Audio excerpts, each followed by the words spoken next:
I've said before, soon we Jamaican women are going to be exotic because we are going to be extinct creatures. Hi guys, welcome to Brains on the Beat. If you're new here, please like, comment, share, and subscribe. And if you're oldie but goodie, thank you for staying tuned to your girl. So in today's video, we're going to be talking about another Jamaican woman that was viciously attacked by their partner. Domestic violence matters, okay? It says, a jealous boyfriend in Great River, Hanover, is on the run after allegedly dousing a woman with gasoline and setting her afire yesterday, much to the horror of bystanders. The incident is the latest in a grim roll of cases of violence against women over which there has been sustained public outrage even as dark clouds hang over a lawmaker. The woman was left completely nude after several persons rushed to her rescue, using counter flour and a blanket to put out the fire that had engulfed her. The police, who were early on the scene, rushed the woman to the Noel Holmes Hospital, where she was admitted in critical condition.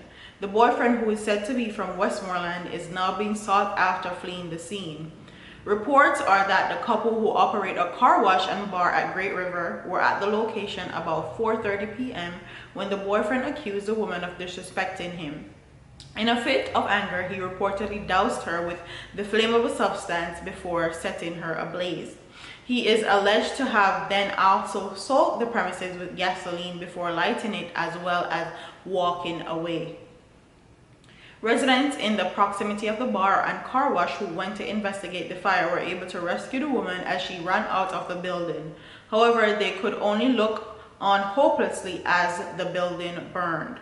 When the Jamaican cleaner arrived at the scene soon afterwards, the woman, whose scorched skin bore witness to the vicious attack, shouted that it was her boyfriend who had set her on fire.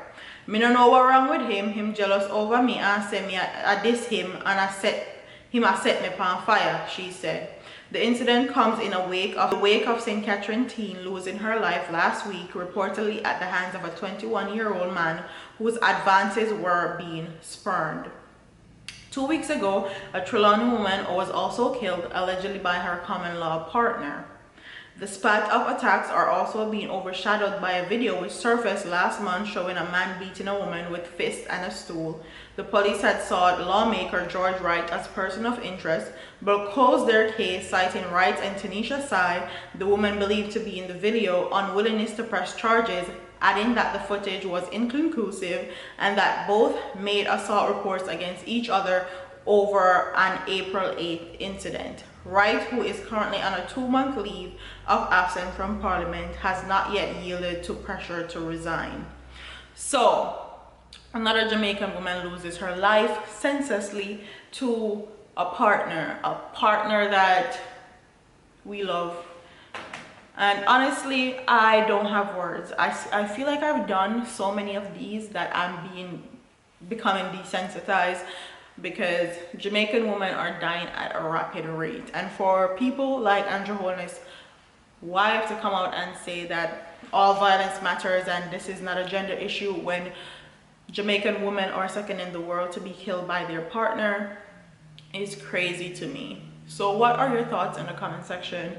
The laws definitely need to be amended, and they need to be fast-tracked amended so that there should be something in place to deter these men from killing Jamaican women. Like I've said before, soon we Jamaican women are going to be exotic because we are going to be extinct creatures when them done with we. Okay, there won't be much more of us left. So comment what your thoughts are in the comment section.